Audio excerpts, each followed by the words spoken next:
Rehefa tamin'ny taona 2024 no nisy ny Fiaraha-miasa eo amin'ny sietry ny fanabeazana teo amin'ny fikambanana IMAG'IN France sy ny sekoly fanabeazana fototra eto Tanambao Tolagnaro.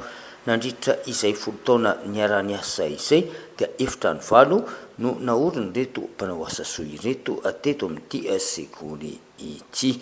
Ny filohan'ny fikambanana IMAG'IN France andriamatoa Johanna de Monte no tronindreo mpikambana ao amin'ny l'Alliance Club izay mpanamora ny fifandraisana no nanatrika izao fanolorana tamin'ny fomba ofisialy izao. Tanambao moa dia EPP nisokatra tamin'ny 1952 fa nanomboka tamin'ny 2008 dia nisy association iray avy any Montpellier nanampy azy.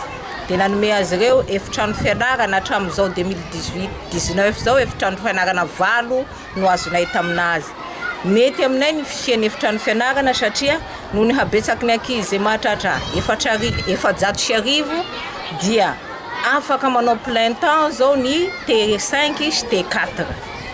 Fa ny olana aminay zao dia ty sekolinay ty tsy mifefy fa raha manda ty sekolinay ty dia afaka milamina tsara zay ary tsisy atahorana mikasika ny fotodrafitrasa zay azonay tamin'ny Association IMAG'IN. Araka ny nambarany ireto mpiara-miombonatoka ireto dia itoertrany ny fiaraha-miasa eo amin'ny fikambanana Association IMAG'IN France sy ny sekoly fanabeazana fototra eto Tanambao.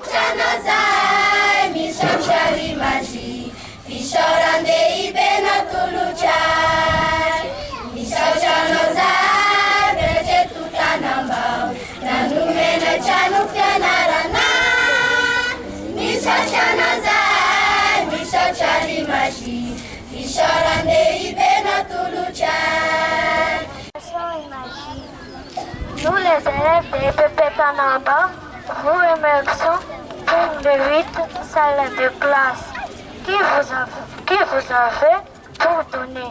Merci beaucoup. Actuellement, nous vous donnons ces petits présents en souvenir de notre 10e anniversaire.